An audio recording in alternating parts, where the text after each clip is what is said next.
Ang bango. May tinapay.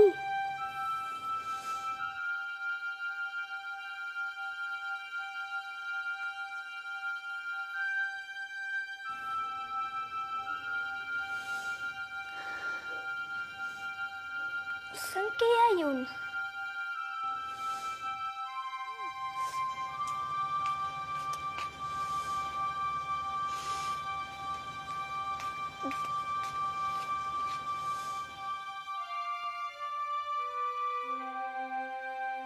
Pinagbibili niyo ni Apa.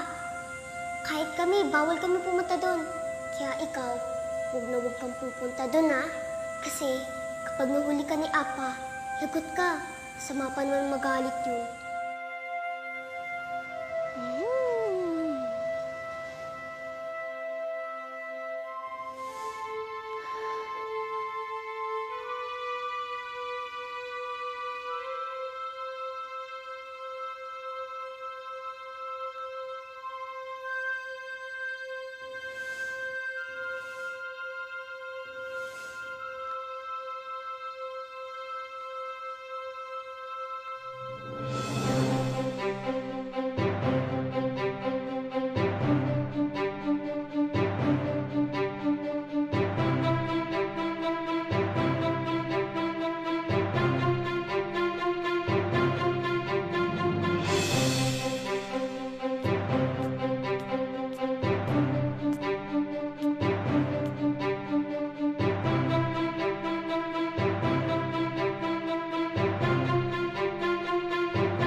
Anong ginagawa mo rito?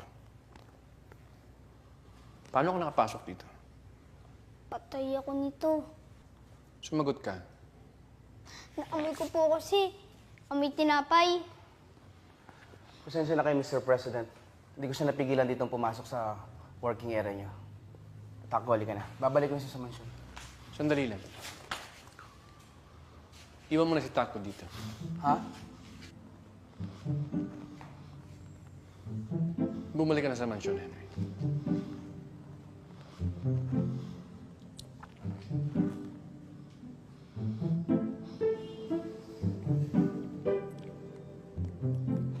Naamoy mukha mo. Opo, natutulog po ako. Nang biglang naamoy ko po ang tinapay. Kahit nasa mansyon ka, naamoy mo. Opo, amoy na amoy ko po. Imposible. Po? Masyado malayo ang mansyon para maamoy mo yon. Dahil may hardin pa sa gitna. Tawag po ni nanay doon, malakas ang pang-amoy. Bata pa po kasi ako. Basta tinapay, naamoy ko po kaagad. Gusto mo ba makakita ng paggawa ng tinapay? Opo. Halika, manood ka.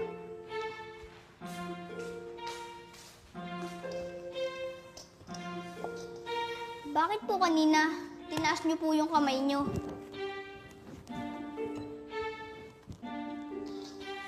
Para i-check ang ambient humidity. Humidity? Mhm. Ano po yun? Madalas po ba kayong mag-bake? Hindi tamang nakikipag-usap habang gumagawa ng tinapay. Ay, sorry po. Ganun po pala yun. Sino po nagsabi? Ang sabi ko, hindi tamang... Ay, nga pala po. Sorry po.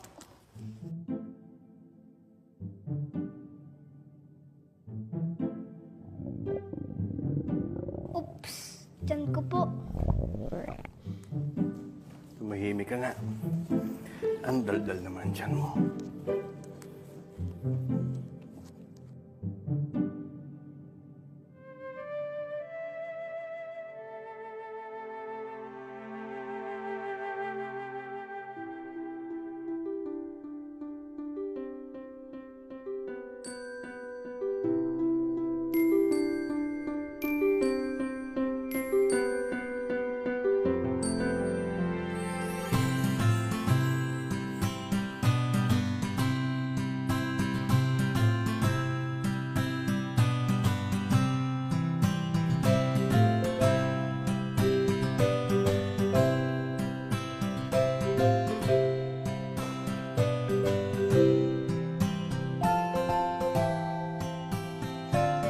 Wow!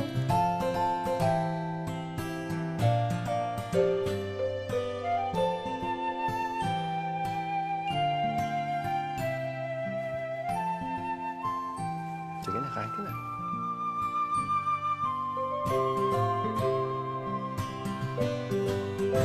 Ang sarap! Ito na yata ang pinakamasarap na pandesal na natikman ko sa buong buhay ko. Mula ngayon, ito na po ang pinakapaborito kong tinapay. Talaga? Ako rin. Yan din ang pinaka-paborito ko. Pareho po tayo. Mhm. Ang sarap-sarap talaga. Mashita. Po, Mashita. Ibig sabihin yan, masarap. mashita, masarap, delicious.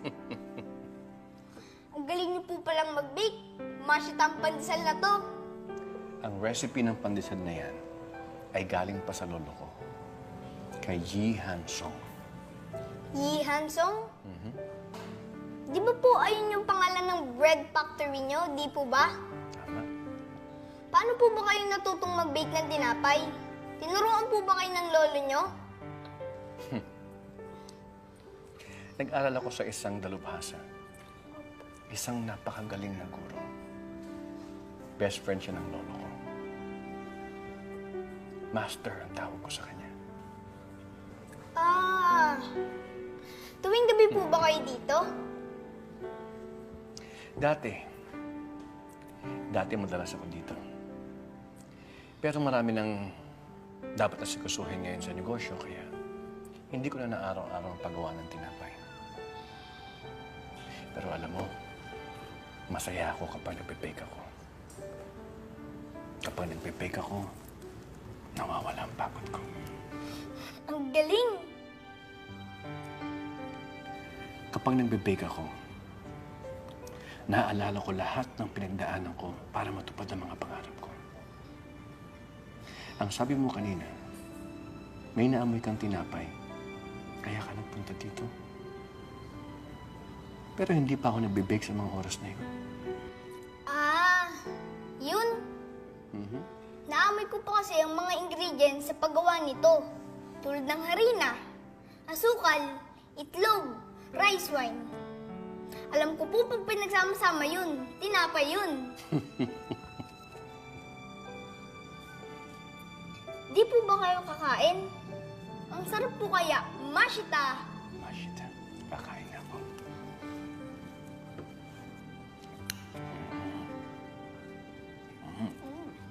Sarap. Mashita.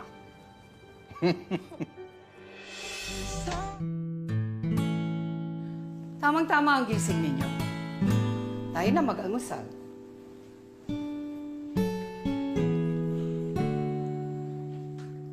Sita, Magandang umaga po. Pinapabigay po ni Mr. President pang-almusal. ano yan? Tinapay po. Alam ko, tinapay yan. Saan galing? Binake po ni Mr. President sa workshop niya. Mashita, masarap!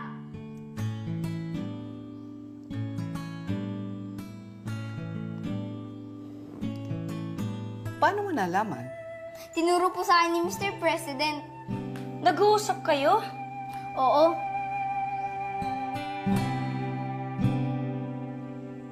Ah. Oh, edi, sumabay ka na sa amin mag-almusal. Di po, nauna na po ako. Nag-almusal na po ako sa workshop ni Mr. President. Galing ka doon? Oo, Aliyah. Doon ako nag-almusal. Sige po, Halmuni, maliligo muna po ako. Kainin niyo to ah. Mashita, masarap!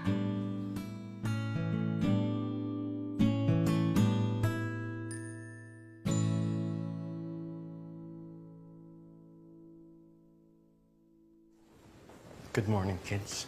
Good morning, Apa. Oh. Alika na, sumabay ka na sa amin. Tapos na ako, Moni. Kumain na ako sa workshop kanina. Magbibihis na ako at maghahanda na ako sa trabaho.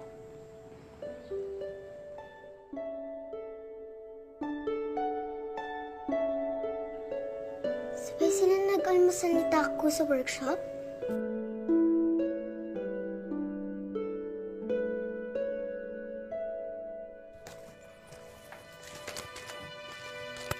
Bakit ka pinapasok niya pa sa workshop?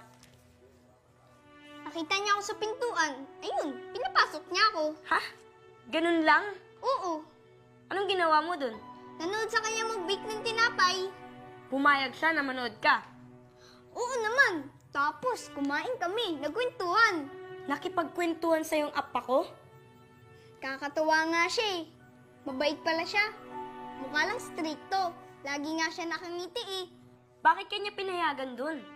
Bawal pumunta dun ah. Hindi ah, ba't naman ako? Pinababalik pa nga niya ako sa Webes eh. Tuwing Tuesday at Thursday daw siya nagbe-bake dun.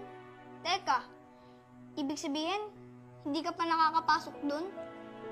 Bawal nga eh. Tapos tatanungin mo ako kung nakapasok na ako dun? Pagganahin mo rin nga yung utak mo. Kawawa ka naman. Hindi ah. Hindi ako kawawa. Gusto mo? Sabihin ko kay Mr. President, isasama kita pagbalik ko? Ayoko. Ayokong pumunta dun. Ba't naman? Ang siya kayang gumawa ng tinapay. Ayokong gumawa ng tinapay. Ayoko ang Marco. amoy ng tinapay. Magbihis ka. Sama ka sa akin sa factory. Ikaw din, Taku. Magbihis ka na rin. Sumama ka na. Sige po, sige po. Magbibis na po ako. Yay!